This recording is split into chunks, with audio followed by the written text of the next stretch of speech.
desert stretched out, a desolate expanse of sand and rock baking under the merciless Arizona sun. A legend whispers through the canyons, a tale of reckless ambition and fiery demise. The JATO rocket car, a Darwin Award winner, they say, a testament to the lethal combination of human ingenuity and sheer stupidity. The story goes like this. A man driven by a thirst for speed strapped a pair of JATO units designed to launch heavy aircraft into the sky onto the back of his unsuspecting car. He envisioned soaring across the desert floor, a blur of metal and fire, leaving all earthly limitations in his dust. He didn't account for the sheer, unbridled power he had unleashed. The desert highway became his launch pad, the asphalt shimmering in the midday heat. With a deafening roar, the JATO units ignited, propelling the car forward with terrifying force. Witnesses, they say, watched in disbelief as the vehicle accelerated beyond control, a metal beast unleashed from its earthly constraints. The driver, caught in the grip of forces beyond his comprehension, became a passenger in his own demise. The car, a screaming projectile, hurtled towards the horizon, a fleeting streak against the vast backdrop of the desert. Then the inevitable. A distant plume of smoke, a fiery eruption against the clear blue sky. The JATO rocket car, they say, met its end embedded deep within the side of a mountain, a twisted, mangled wreck, a monument to the folly of man. No official reports exist, no police records document such a fiery demise. The Arizona Department of Public Safety, weary of the persistent whispers, even issued a press release debunking the legend. Mythbusters, the champions of scientific truth, subjected the tale to rigorous testing, proving its impossibility. Yet, the legend persists, a morbidly fascinating tale whispered around campfires, a chilling reminder of the seductive allure of speed and the devastating consequences of unchecked ambition.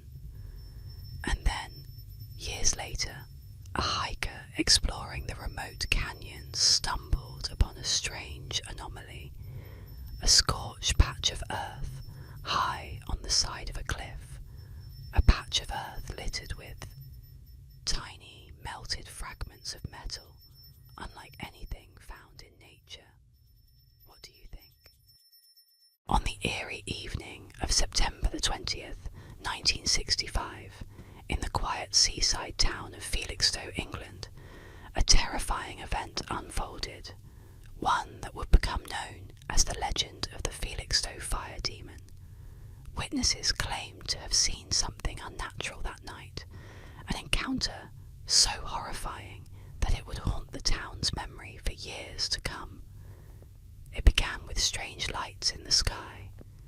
Around midnight, residents reported seeing glowing red and orange orbs floating above the coastline, moving with unnatural speed and precision. These lights were unlike any aircraft known at the time, pulsing with a fiery intensity that seemed almost alive. But it wasn't the lights that struck fear into the hearts of Felixstowe's residents. It was what came next.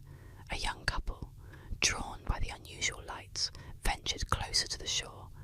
As they approached, a figure emerged from the darkness, illuminated by the fiery glow. They described it as a tall, humanoid being, yet something was horribly wrong. The creature's body seemed to shimmer with a heatwave-like distortion, as though it was surrounded by invisible flames. Its eyes were fiery embers, burning with a malevolent red glow that seemed to pierce straight into their souls. The couple stood frozen as the entity approached, its movements slow and deliberate, almost predatory. A faint crackling sound, like the hiss of burning coals, filled the air, and the air around them grew stiflingly hot. The creature stretched out a long, claw-like hand, and in that moment, the fled, overwhelmed by an overwhelming sense of dread. They ran through the darkened streets, their minds reeling from what they'd just encountered. Other townspeople reported feeling an inexplicable heat that night, even inside their homes, as if the fire demon had cast a spell of warmth across the entire town. Some claimed that the creature had left scorched footprints along the beach, deep impressions jarred into the sand that no waves could wash away.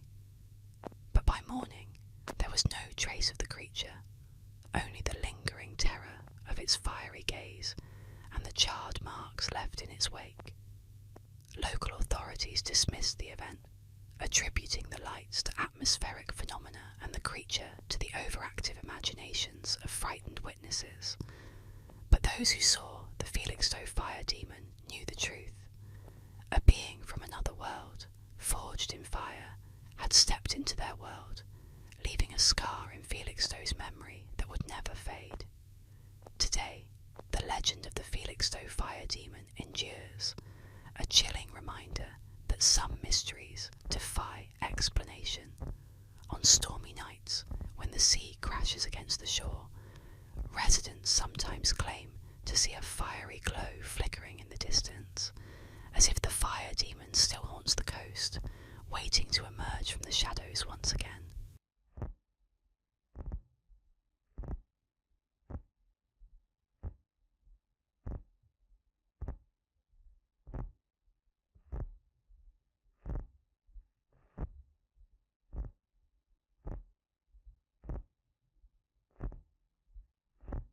In the shadowy realm of Latin American folklore, a sinister whisper of the cuckoo stirs unease during the darkest hours.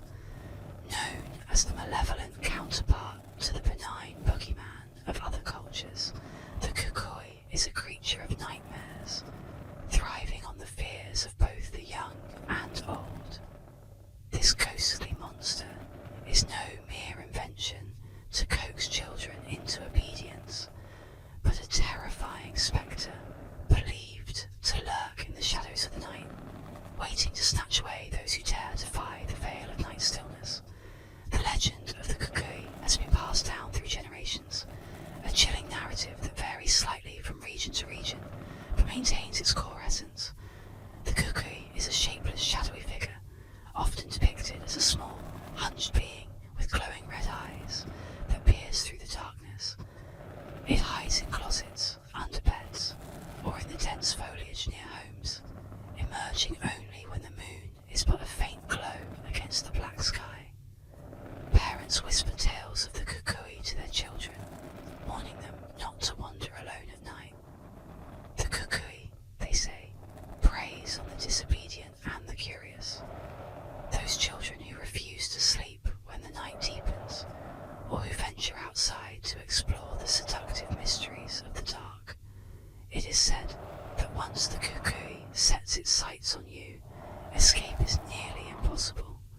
Its presence is always cloaked in the rustling of leaves, or the soft creaks of a settling house, its breath a cold gust foretelling doom. Elders in the community speak of their own fearful encounters, of nights filled with inexplicable cold drafts and fleeting shadows seen from the corners of their eyes. They recount stories of friends long gone, spirited away by the cuckoo, leaving behind nothing but a chilling silence and an unspoken warning to heed the boundaries set by the light. Some tales take a more gruesome turn, describing how the cuckoo feeds on fear, drawing closer with each terrified heartbeat. The more you fear, the stronger it becomes. Its whisper, a sound like the dragging of chains in the depths of the unseen. Those who listen closely on windy nights might still hear the faint cries of its victims, a permanent echo of their eternal torment. To confront the cuckoo is to face an ancient and relentless evil, a reminder of the dark corners of the world where old spirits refuse to be forgotten. It is a creature born from the darkness of the human psyche, a manifestation of the terror of the unknown and the unseen. In the lore of Latin America, the kukui remains a potent symbol of the night's darkest reach, a spectre forever waiting in the shadowy fringes of fear.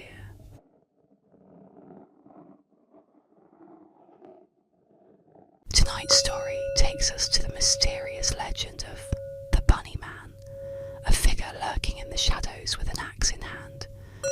Close your eyes, relax, and let this eerie tale drift you to sleep. The Bunny Man is an eerie urban legend that took root in Fairfax County, Virginia in 1970 and has since spread across the Washington, D.C. area. The story has been retold in many forms, but the core of the legend centres around a mysterious figure dressed in a rabbit costume, referred to as the Bunny Man, who reportedly terrorises people with an axe. The legend is said to have originated from two strange incidents. The first took place in October 1970, when a young couple parked their car near a secluded area to talk. Suddenly, a man in a bunny suit appeared out of nowhere, wielding an axe.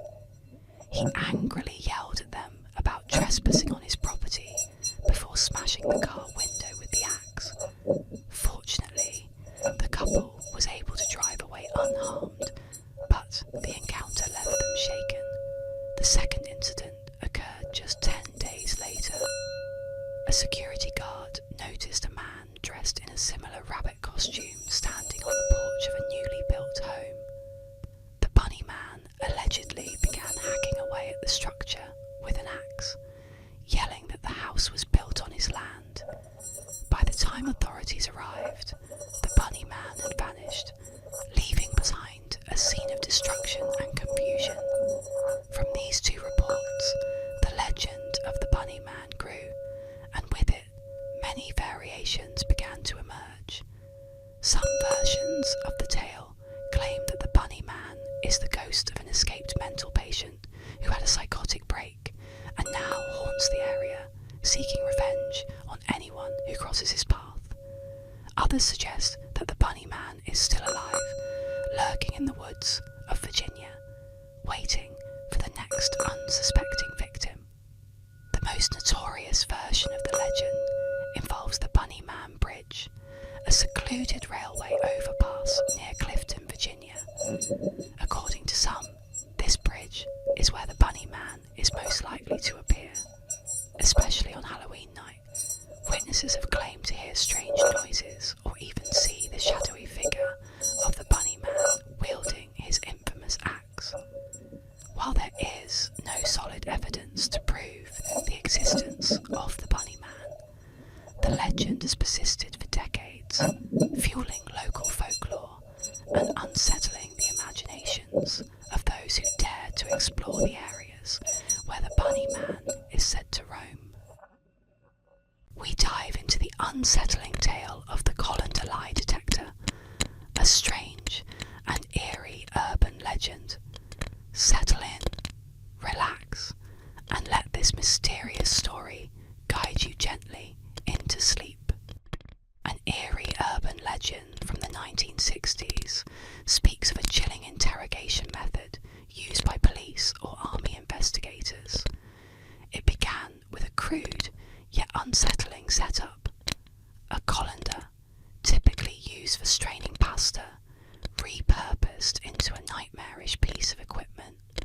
The investigators would place this everyday kitchen item onto the head of a suspect, but its sinister transformation didn't end there. Wires connected the colander to a photocopier, creating the illusion of advanced technology. In a dimly lit interrogation room, the suspect would sit nervously as the investigators loomed over them, watching intently. The tension was palpable, the walls closing in as the suspect was bombarded with questions. The investigators' eyes would dart back and forth between the suspect and the machine, waiting for the first crack in their story. Each time the suspect answered, the photocopier would whir to life, spitting out a fresh sheet of paper.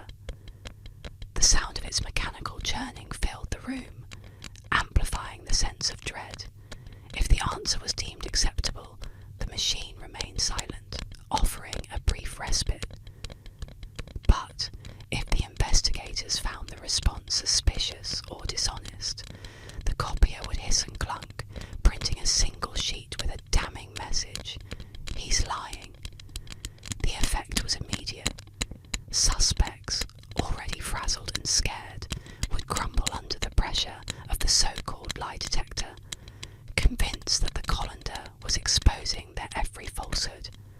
They couldn't know that it was all a cruel trick. The investigators manipulated the machine, not through science or technology, but through psychological warfare. The power of suggestion turned the colander and photocopier into terrifying tools, blurring the line between reality and fiction. Some say the interrogators used this method for years, laughing behind closed doors at how easily their victims were broken by the sight of a kitchen utensil on their head. But as with any legend, the line between truth and myth is thin. Stories began to circulate of suspects who couldn't handle the pressure, of minds unravelling as they became trapped in a game where the stakes felt life or death.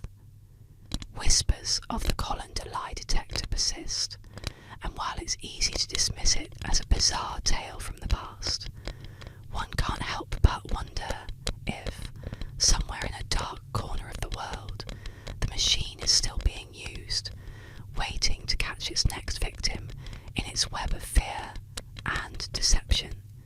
Hidden within the eerie expanse of Maple Hill Park in Huntsville, Alabama, lies a playground that few dare to visit after dark.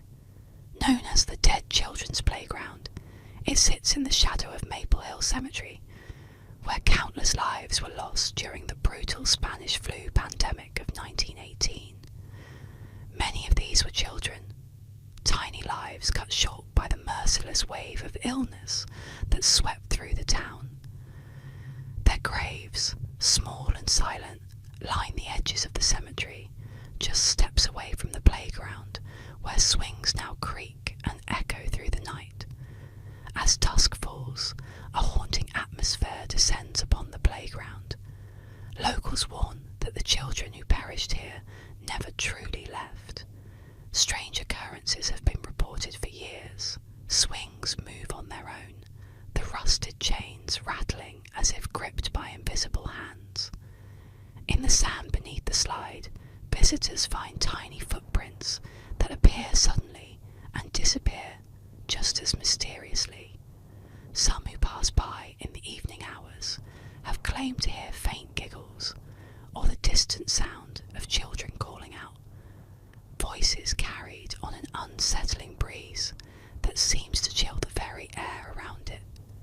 Witnesses describe seeing shadowy figures darting between the playground equipment, flickering in and out of sight like fading memories. A few brave souls have even claimed to catch glimpses of ghostly children, their pale forms just visible in the moonlight, with hollow, haunting eyes fixed on the swings. Others report feeling an icy touch on their shoulders or a tug at their clothing, as if tiny hands were reaching out, desperate to play just once more. Despite the renovations and new equipment, the playground remains a place haunted by sorrow and loss, as if the spirits of the past refuse to let go.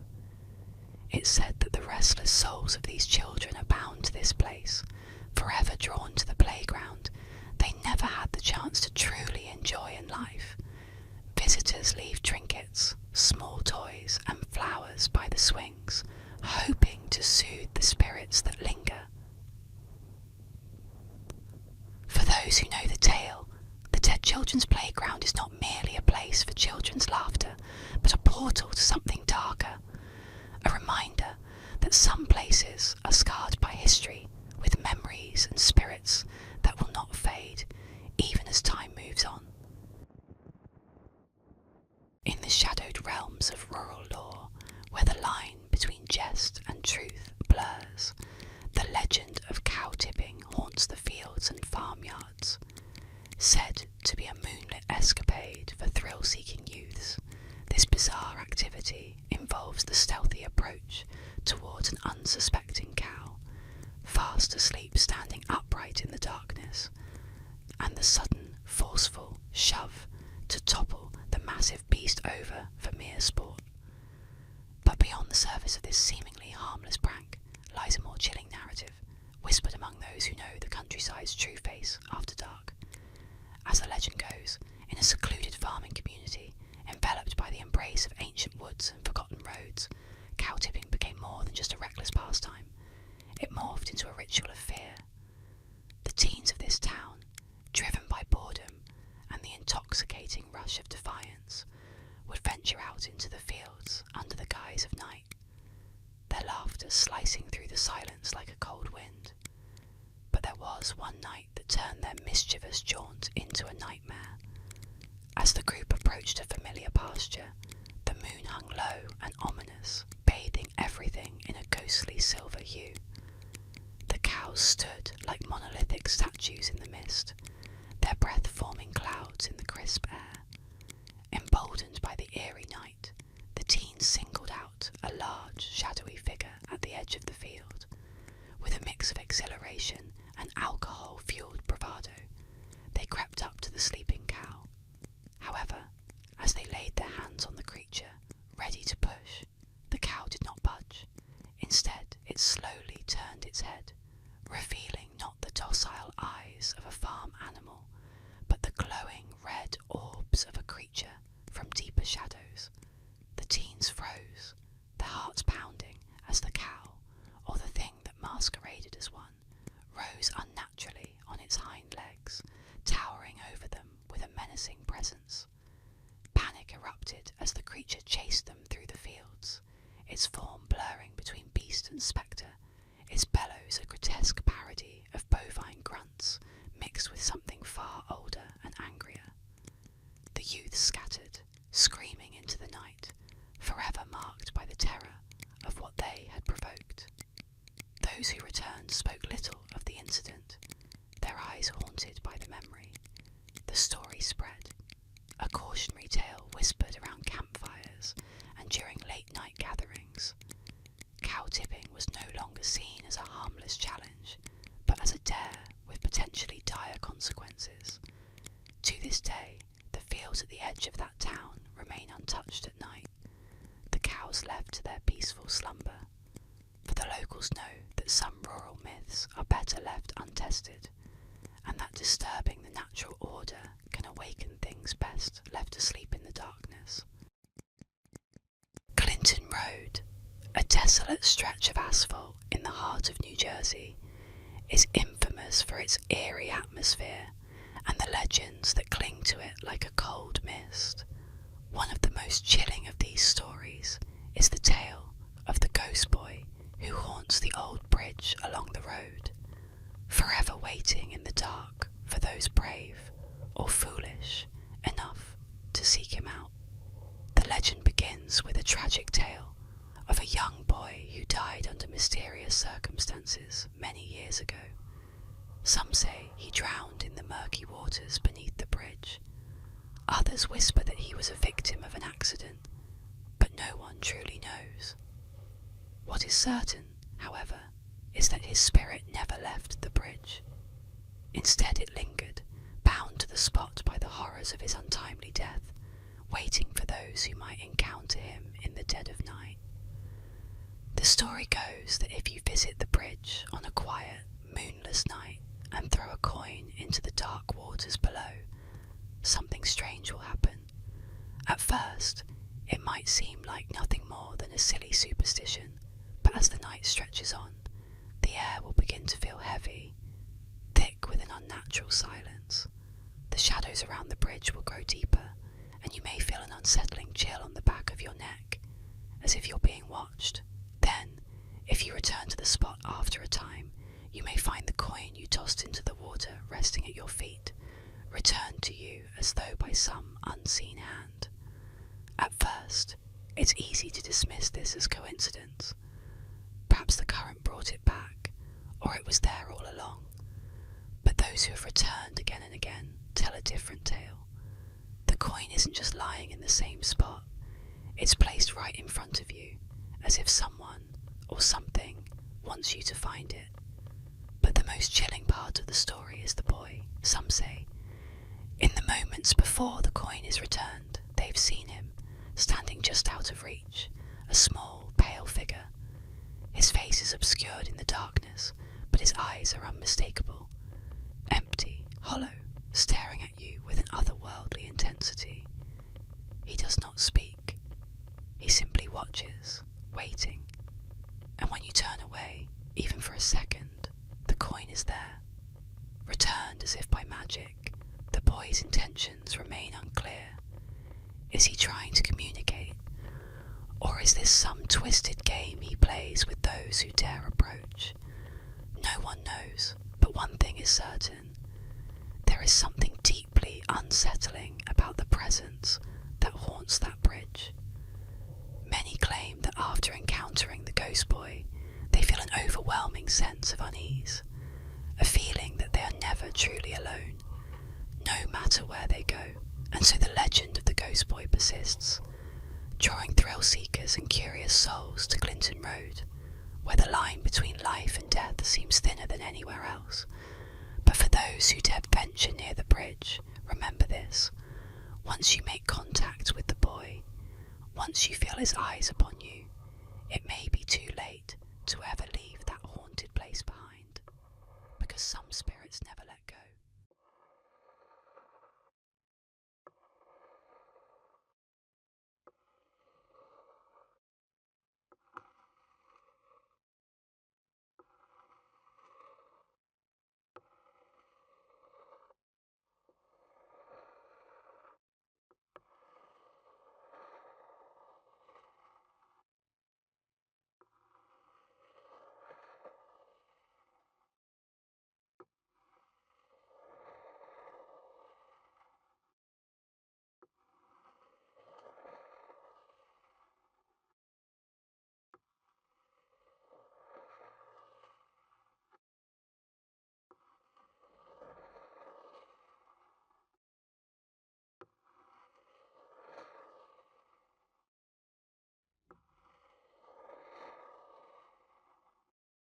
Relax, settle in, and drift off as we unravel the eerie legend of the Catman of Greenock, a mysterious figure lurking in the darkened streets of Scotland, where shadows hide untold secrets.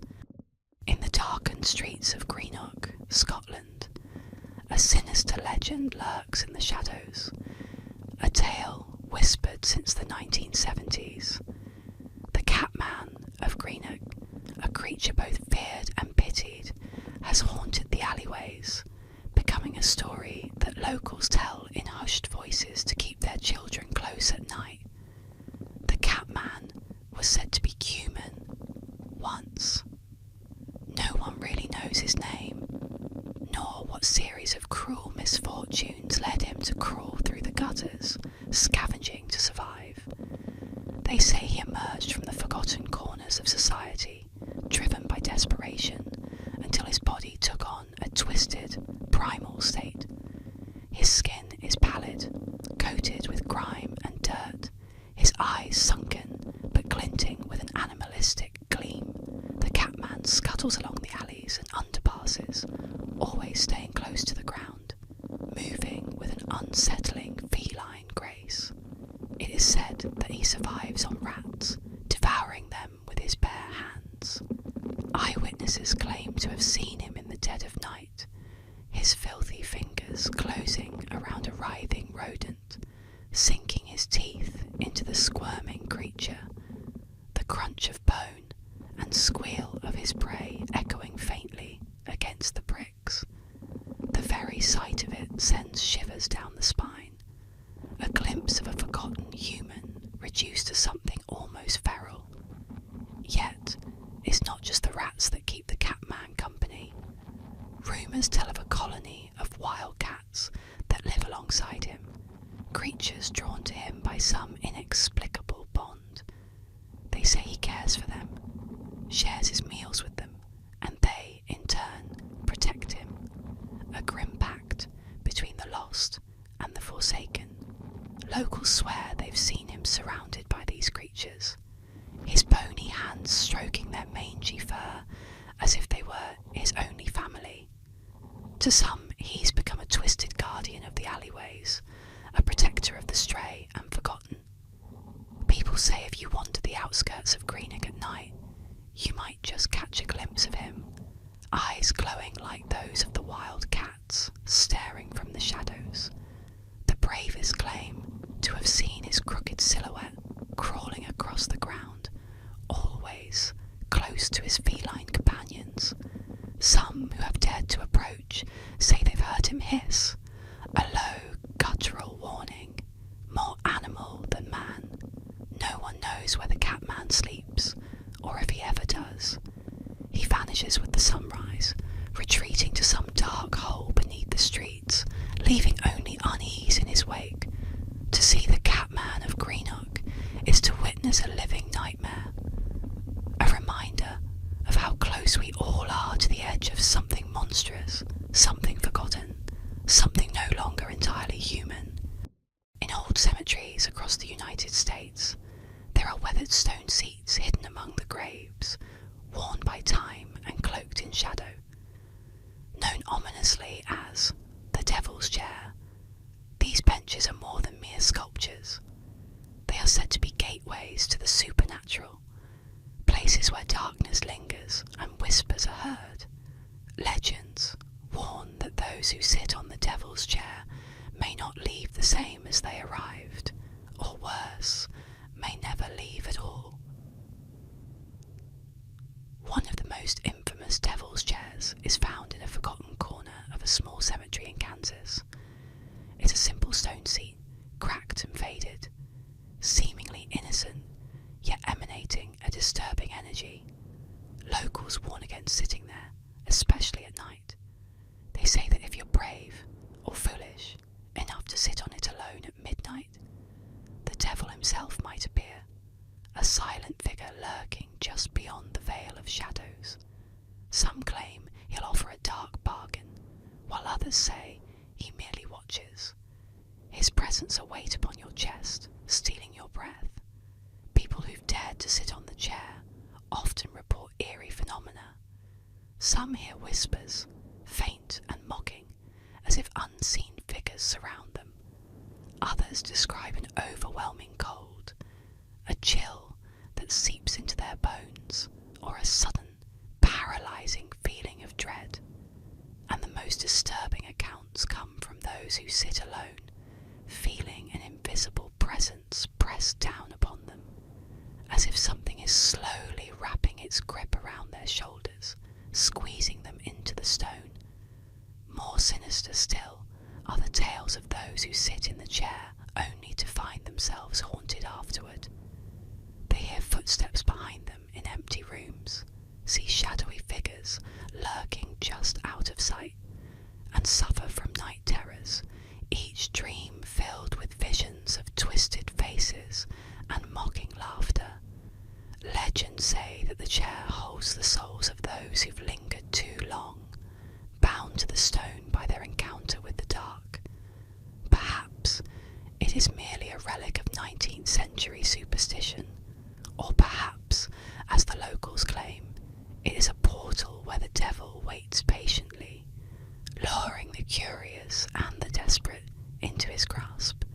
But one thing remains certain: those who leave the Devil's Chair rarely forget its chilling embrace.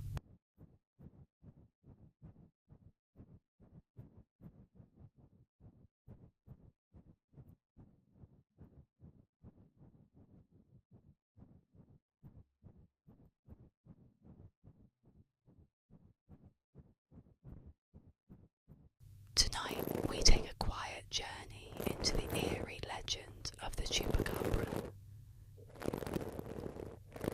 Let the mystery of the goatsucker guide you into a peaceful slumber as we unravel this chilling tale. In the remote shadowed corners of the Americas, whispers carry a name: the Chupacabra. Born from terror and blood, this cryptid first slithered into legend on the stormy nights of Puerto Rico. Farmers would wake to a nightmare, their once lively goats drained of life, eyes glassy, throats pierced by two perfect holes. The blood was gone, as if sucked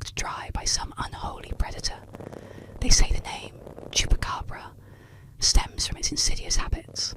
Chupa, meaning to suck, and capra, meaning goat, and so it was called the goat sucker, a beast with an insatiable thirst for blood. As dawn broke and bodies of livestock lay scattered, many wondered what kind of creature could commit such carnage. Described as reptilian or dog-like, the chupacabra is said to move with an unnatural grace, its skin scaly, cold to the touch, with glowing red eyes that burn through the night like molten embers. It creeps silently through the fields, avoiding human eyes, until it strikes, leaving nothing but empty carcasses and fear in its wake. Reports of its presence spread beyond Puerto Rico, with sightings in Mexico, South America, and even the southern United States. In each case, the telltale signs were the same: drained livestock, puncture wounds, and an eerie, lingering silence that chilled the blood of those left behind. Some claimed to see it with their own eyes, a monstrous figure crouching low to the ground, waiting for the moment to pounce. Its movements were quick, almost too fast to follow, vanishing into the darkness as quickly as it appeared. Legends tell that the chupacabra was a cursed experiment gone wrong, a mutated creature that escaped from the depths of a secret lab, its body forever twisted into something both alien and grotesque. Others believe it is something far older, a demonic force that has existed for centuries, waiting for the right moment to return and feast upon the world. To this day, people fear the shadow of the chupacabra, dreading the eerie silence that falls over their farms at night. They lock their doors and guard their animals, praying that they will not be the next victims of the creature that stalks in the dark, thirsting for blood. As long as the chupacabra remains a mystery, it will continue to haunt the imagination of those who dare to walk the lonely roads, wondering if tonight will be the night they hear the hiss of the goat sucker closing in. Deep in the shadowy swamps of Fuke, Arkansas, a creature is said to roam, a nightmarish figure known as the Fuke Monster, also called the Boggy Creek Monster or Swamp Stalker. This beast has haunted the imagination of locals for decades, a being cloaked in mystery, terror, and shadow. The first chilling sightings began in the early 1970s. Witnesses described a hulking, ape-like creature standing over 7 feet tall, its body covered in dark matted hair. Its eyes glowed with an unholy red light, piercing through the dense fog that clings to the swamps. The creature was said to emit a low, guttural growl that sent shivers down the spine, a sound that seemed to echo deep into the forest, warning all who dared approach. The Fuke Monster didn't just lurk in the shadows. It was rumoured to stalk homes and farms on the edges of the swamp. In one particularly terrifying account, a family claimed the beast attacked their rural home, smashing through windows and clawing at doors in a frenzy. When they fired shots at it, the creature let out a blood-curdling scream and disappeared into the woods, leaving behind massive 3-toed footprints and a lingering sense of dread. Locals began to avoid the swamp at night, whispering that the creature was not merely an animal, but something darker, perhaps a spirit of the land, an ancient guardian awakened by trespassers. The area became steeped in fear, and many who ventured too close reported strange sounds, eerie movements in the underbrush, and an overwhelming sense of being watched. Even today, the legend of the Fuke Monster persists. Some say it still stalks the Boggy Creek area, its red eyes glowing in the dark, waiting for the unwary to stumble into its domain. Others claim to have heard its haunting growl in the dead of night, a reminder that some creatures are meant to remain unseen, lurking in the shadows of the swamp, forever untamed.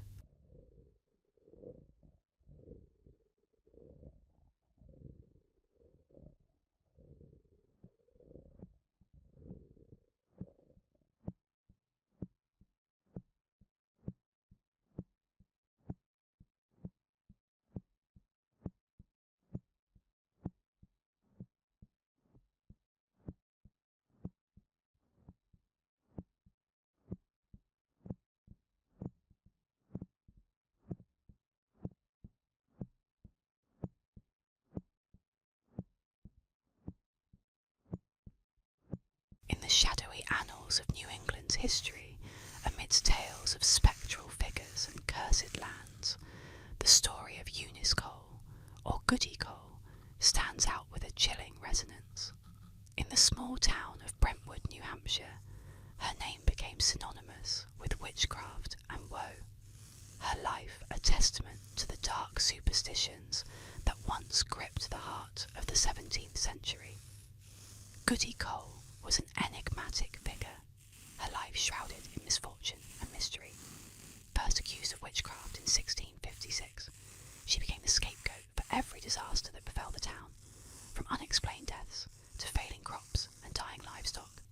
Her neighbours' fear and suspicion branded her an outcast, a woman touched by the devil himself. The townsfolk whispered that she could be seen muttering to herself in the woods, concocting strange brews and communing with unseen forces. Children dared each other to peek through her dimly lit windows, only to flee in terror at the sight of her shadowy form bending over a flickering flame.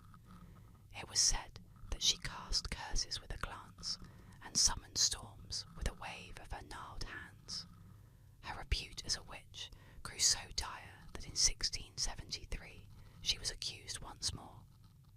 This time, the evidence was more damning, the fear more palpable. They dragged her before the court, her eyes blazing with defiance as the charges were read. Found guilty, she was sentenced to imprisonment, her final years spent in the cold, dark confines of a cell, where she was left to languish, forgotten by all but those who feared her curse. But death did not bring Goody Cole peace. The town, eager to rid itself of her malignant influence once and for all, buried her in an unmarked grave at the edge of the cemetery.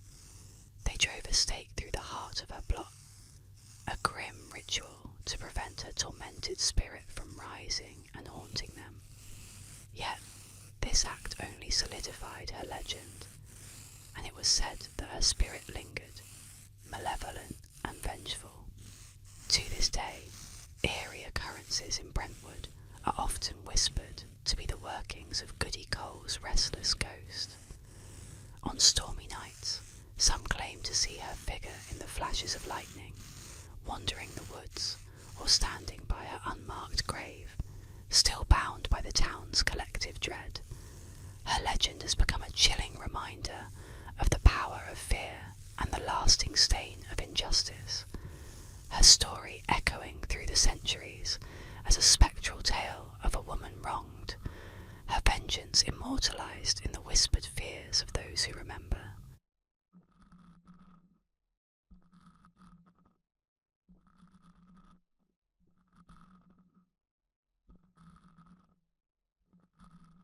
Let's unwind with a chilling tale.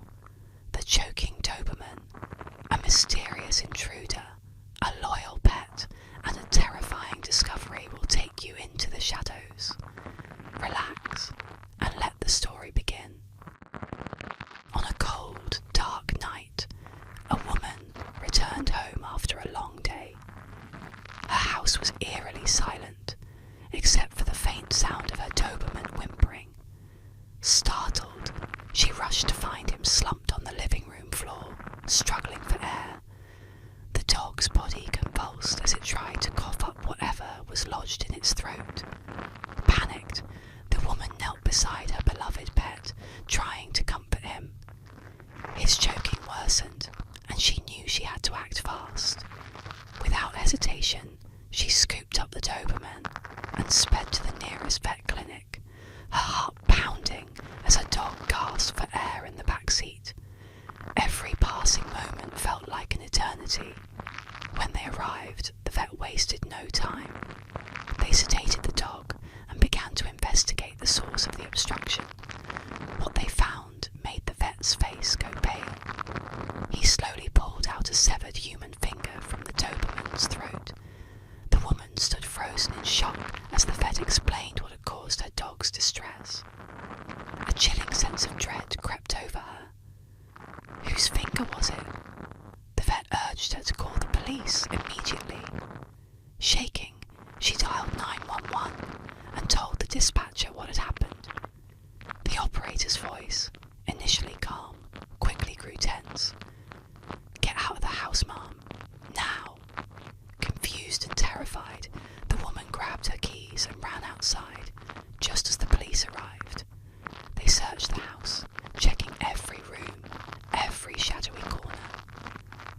master bedroom, they found him. A man hiding under the bed, bleeding profusely from his hand. His face twisted in agony, and his eyes were wide with panic. The police quickly apprehended him. It became clear that the intruder had broken into the house while the woman was away, but her Doberman had caught him in the act, biting off his finger as he fought back. The woman stood outside, staring at the house that had once felt like a sanctuary. The image of her brave dog choking on that grotesque finger replayed in her mind. Her blood running cold. What if the dog hadn't intervened? What if she had come home earlier? Those questions lingered, gnawing at her sanity, long after the intruder was taken away. The dog, her loyal protector, had saved her life, but at a horrifying cost. In the late 1970s, a quiet council house at 284 Green Street in Enfield, London, became the centre of one of England's most chilling supernatural tales, the Enfield Poltergeist.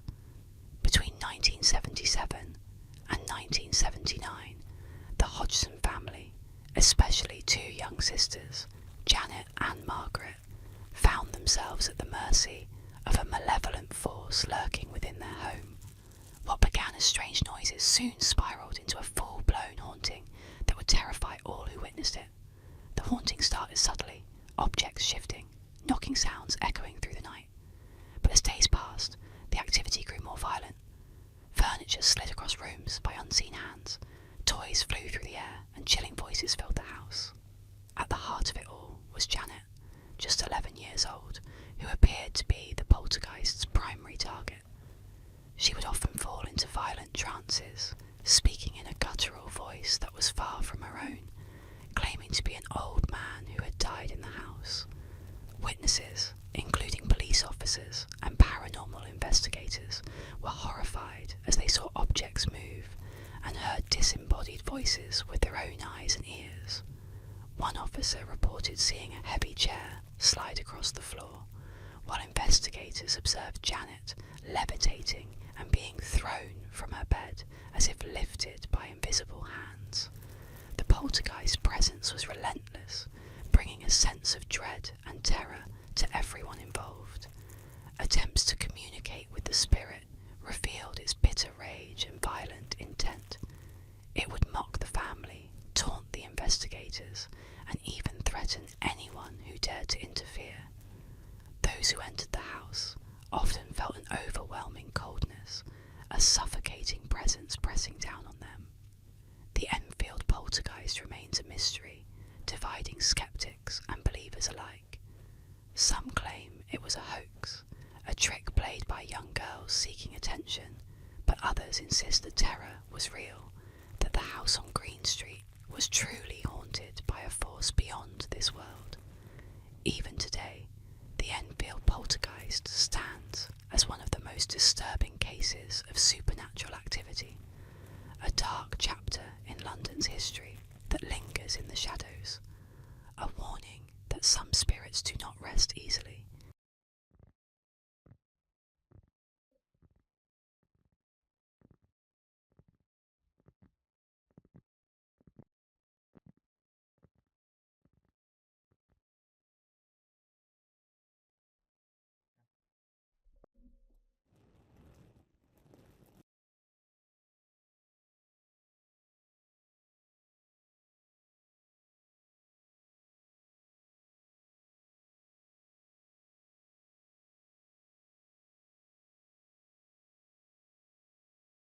We journey into the misty woods of Bradley, where the sorrowful spirit of the Black Lady roams. Let her quiet footsteps guide you into a peaceful, restful sleep. The Black Lady of Bradley Woods is a haunting figure from English folklore, said to roam the dark and mysterious woods near the village of Bradley in Lincolnshire. This spectral presence has been a part of local legend for centuries, with many claiming to have caught glimpses of her wandering the woods, shrouded in sorrow and silence. Described as a tall, slender woman, dressed entirely in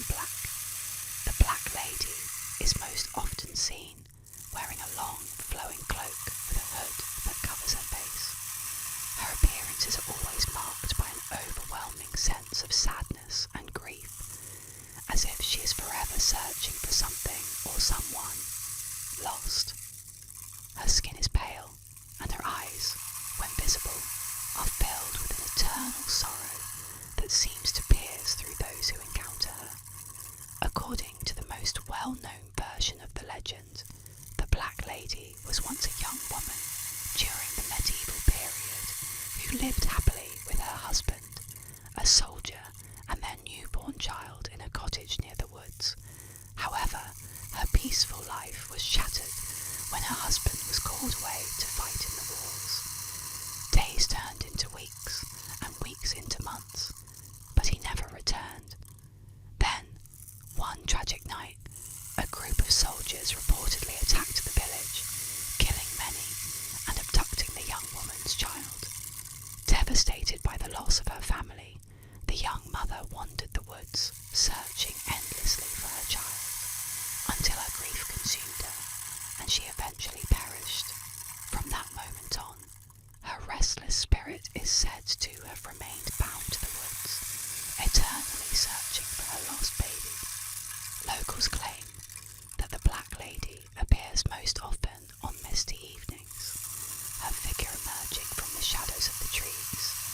Some say she will ask passers-by if they have seen her child, while others report that she simply stares, lost in her grief, before vanishing back into the darkness. Over the years, the legend of the Black Lady has served as a cautionary tale for children, warning them to stay away from the woods after dark. While many are skeptical, there are still those who believe in her presence, and stories of sightings continue to circulate. Whether real or imagined, the Black Lady of Bradley Woods remains a symbol of deep sorrow and eternal longing. Her tragic story lingers in the minds of those who hear it, casting a shadow of mystery and sadness over the quiet village of Bradley.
In the dead of night, there's a number whispered among those brave, or foolish, enough to try. 999-9999. According to the legend, if you dial this number after midnight, an eerie voice on the other end will answer, ready to grant your deepest, darkest wish. But there's a catch. Whatever you ask for will come true, but your life will be the price. The legend has it that the voice on the other end is patient, almost amused, as if it's heard countless desperate pleas before. You might hear soft breathing or the faint sound of something shifting, waiting for you to speak your desire. Ask for fame, fortune, or revenge, and it's granted, swift and precise. But the moment your wish is fulfilled, your fate is sealed. Witnesses claim that people who dared to make the call found themselves in strange, terrifying accidents as if some unseen force had come to collect their due. Stories tell of a girl who dialed the number to become the most popular student in school. She achieved her wish, but within days she was found dead under mysterious circumstances, her phone lying beside her with 9999999 still on the screen. Another tale recounts a young man who asked for unimaginable wealth, only to be discovered lifeless in his luxury apartment just days later, the phone's last call pointing to that same cursed number. In 2002, the legend inspired a horror film, 9999999, where the cursed number brings terror to those who dare to test its power. Even today, some thrill seekers and skeptics dial 9999999 after midnight, hoping to prove the legend false. But as the silence stretches on and the dial tone fades, some swear they hear a faint voice asking softly, "What is your wish?"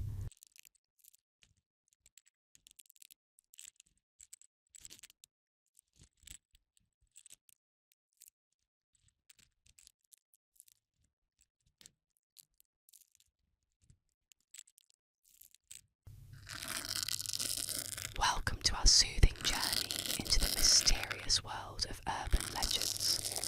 Tonight, we'll explore the haunting tale of the Brown Lady of Raynham Hall, a story that whispers through the ages. The Brown Lady of Raynham Hall is one of the most famous ghost stories in England, originating from the picturesque Raynham Hall in Norfolk. This legend captures the imagination of those fascinated by the supernatural and the unexplained.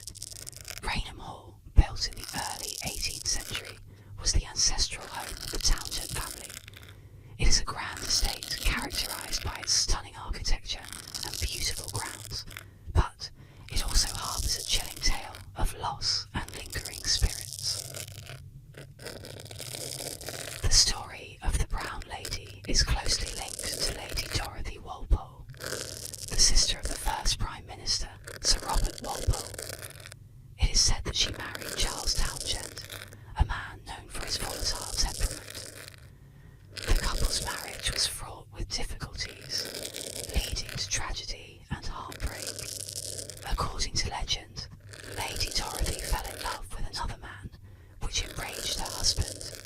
In a fit of jealousy, Townshend confined her to Raynham Hall, where she was said to have lived in isolation for many years.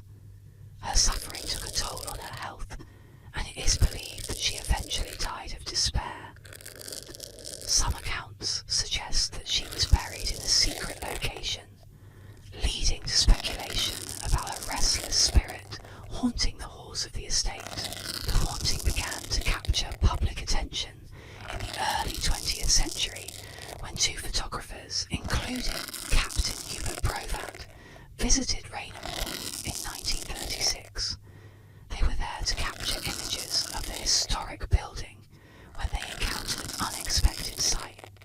As they set up their equipment, a figure appeared before them, a woman in a flowing brown gown, seemingly floating down the staircase. Provat and his colleague quickly snapped a photograph, which would later become one of the most famous ghost images in history. The photograph, known as the Brown Lady of Raynham Hall, shows a spectral figure descending the staircase, shrouded in a mysterious aura.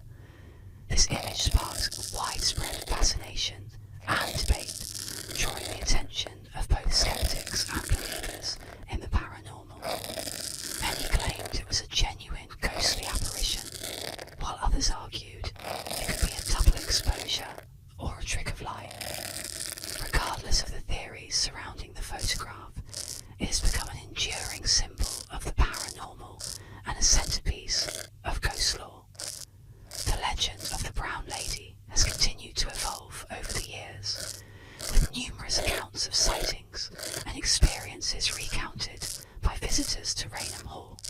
Some have reported feelings of unease, strange noises, and even glimpses of the ghostly figure in her iconic brown gown,